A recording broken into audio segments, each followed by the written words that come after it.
3, 2, 1, 0. Affe, Elefant, Giraffe, Reh, Hirsch, Maus, Ratte. Das ist der Animal Fluency Test, ein neuropsychologischer Test, der unter anderem für die Früherkennung von Demenz eingesetzt wird. Aber man kann ihn auch nutzen, um herauszufinden, wie alt das Gehirn einer Person wirklich ist. Steinbock, Murmeltier, Gämse. In Spanien haben 1200 Freiwillige zwischen 78 und 85 Jahren bei einer solchen Studie teilgenommen. Darunter waren sogenannte Superager. Das sind Menschen über 80, deren Gehirne so fit sind wie die von 60-Jährigen. Eichhörnchen, Spatz. Bei diesem Test konnten die Superager im Schnitt 6 Tiere mehr aufzählen als normal alternde 80-Jährige. Das führt zu der Frage, warum bleiben manche Gehirne im Alter so viel fitter als andere? Zuerst wollte ich aber verstehen, wie das Gehirn überhaupt altert. Also habe ich Adrian Wanner gefragt. Er ist Neurobiologe am Paul-Scherrer-Institut und erforscht die Veränderung der Gehirnstruktur. Man kann durchaus das Alter eines Gehirns messen. Es gibt so gewisse Indizien, wie zum Beispiel halt die Größe, das Volumen des Gehirns. Der Gehirnschwund im Alter wurde bereits in den 1990er Jahren quantifiziert. Ab einem Alter von 40 Jahren verliert das Gehirn pro Jahrzehnt etwa 5% seines Gewichts und Volumens. Der Verlust passiert speziell in der sogenannten Gehirnrinde, auch Cortex genannt.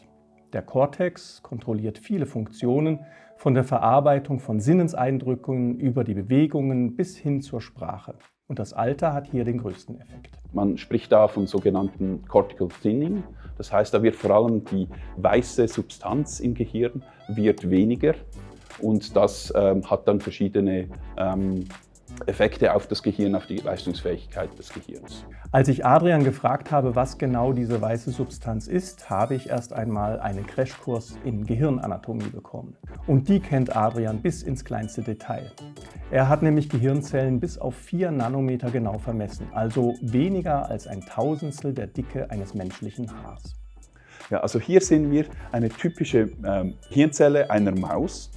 Diese Kabel, die wir da sehen, die da aus diesem Zellkörper hier im Zentrum rauslaufen, die spannen hier vielleicht einen halben Millimeter in der Breite und in der Höhe ist es vielleicht etwa 1,5 Millimeter.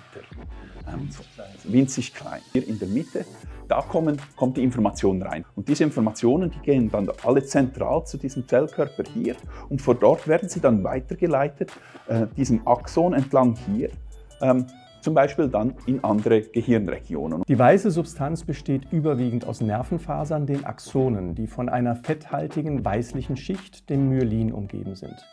Daher der Name weiße Substanz. Das Myelin sorgt dafür, dass die elektrischen Signale zwischen den Gehirnzellen schnell weitergeleitet werden können.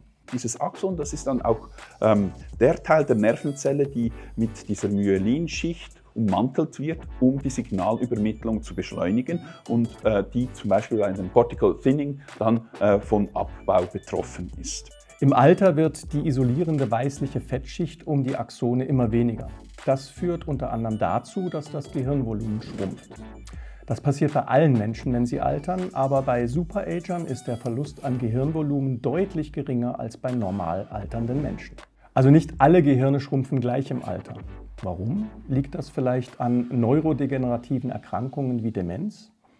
Demenz ist ein Sammelbegriff für viele Erkrankungen, bei denen das Volumen von manchen Gehirnregionen rasant abnimmt und die Betroffenen zunehmend ihre geistigen Fähigkeiten verlieren. Der Grund dafür sind krankhafte Veränderungen im Gehirn. Eine wichtige pathologische krankhafte Veränderung bei Demenzkranken ist die Akkumulation von Eiweißklumpen im Gehirn. Die haben dann eine entzündende Wirkung aufs Gehirn und dadurch wird das Gehirn immer löchriger, also da sterben dann Zellen ab. Das heißt also, beim gesunden Altern verringert sich die weiße fetthaltige Isolationsschicht um die Verkabelung im Gehirn, aber bei Demenz sterben ganze Gehirnzellen ab. Das große Problem ist, im momentanen Forschungsstand versteht man noch nicht wirklich, wie diese Amyloid-Beta-Plaques, diese Proteinklumpen, wie die zusammenhängen mit wirklich der kognitiven Beeinträchtigung, weil es eben auch Menschen gibt, die zwar diese Aggregate haben im Kopf, im Gehirn, aber halt eben keine starken kognitiven Beeinträchtigungen haben. Zum Beispiel manche Superager. Es gibt mehrere wissenschaftliche Studien, die zeigen, dass auch Superager Proteinklumpen wie bei Demenz haben, aber nicht an den typischen Symptomen leiden. Was ist also an den Gehirnen von Superagern anders? Zu einem großen Teil sind die sehr vergleichbar mit den Gehirnen von den Leuten, die normal altern, aber es scheint, dass deren Gehirne resilienter, also widerstandsfähiger sind gegen die Alterungsprozesse im Gehirn. Seit rund 5 Jahren ist Neuroresilienz ein Hot Topic. Aber bis heute verstehen Forschende noch nicht wirklich, was sie ist und woher sie kommt.